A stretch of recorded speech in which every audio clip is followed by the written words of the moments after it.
Napadayo na naman nga pala tayo mga be ng kaindili. At aba, lechon nga palang ating dinadali dito. Aba, hi, it's me. I'm Sayami.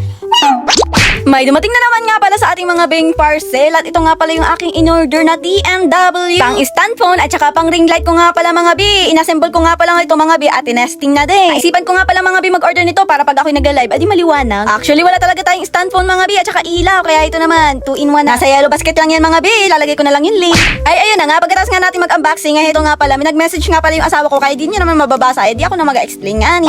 A friend is hosting a dinner featuring roasted pig's head tonight. What? And roasting fed heads to the love to eat. Lechon! Woo! Ng baboy. Hindi pa ako naliligo. Di pa nga tayo nakakaligo mga big, kaya naman tayo ay magatabunganin ng ating panligong tubig dahil wala nga tayong tubig-tubig sa bahay. Marami nga pala akong ginawa that time, kaya naman talagang kailangan ko maligo dahil napaka-asin ba yan ng amoy ko. Kaya naman pumunta na nga pala kami para magtabo dito sa may taas, sa may bukal. So, ayun, magatabo kami dito. Tabi-tabi po, dito sa may bukal. Ano nangyari? Oh, dyan lang. Dito ka? Malayo. Pero bago ang lahat, nais ko nga munang i-shoutout si John Angelo Lasso. Shoutout po! Yan nga pala si Kuyang yan ay nag-comment yan sa post ko nung nanguha kami ng bangkalan mga bi. Kaya napaka-comment siya na masarap yan idol. Oh, masarap nga po talaga ang bangkalon.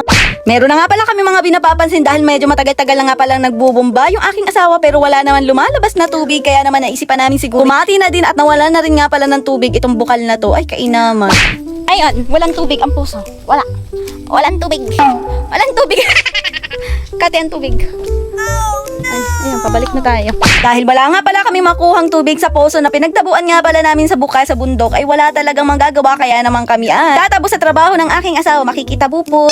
At habang papasok nga pala ako mga bi, ay hinarot nga pala ako ng napakaharot nitong aso na iri ay na napakahilig makipaglaro baga naman, ay sinalubong baga naman ako, ayan.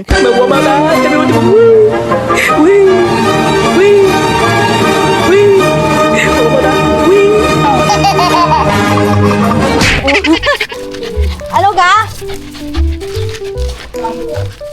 Kikipaglaro ay.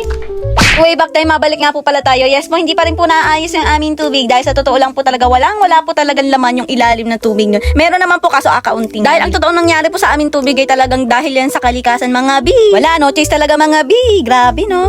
A few moments later. Sa wakas mga bi, nakaligo na ang inyong Sayami. Bahoy.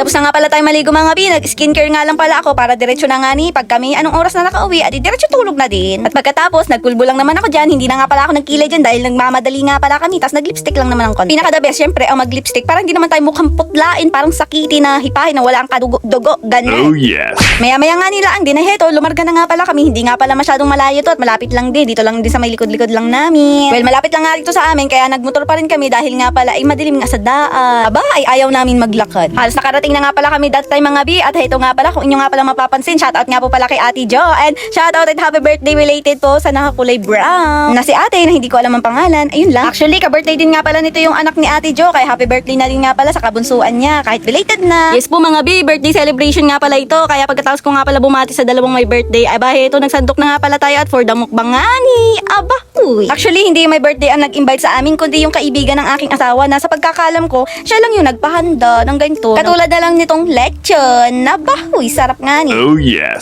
Alam mga bi, sa wakas, nakatikim ulit ako ng lechon ng ganitong klaseng kalutong. Ay, kasarap ba yan naman? Ayun lang, share ko lang naman mga bi. At pagkatapos ko nga pala mga bi kumain, ay heto, nakipag-karaoke kahit dito lang sa phone, kahit dalawang kanta lang naman. Ayun lang, bye-bye.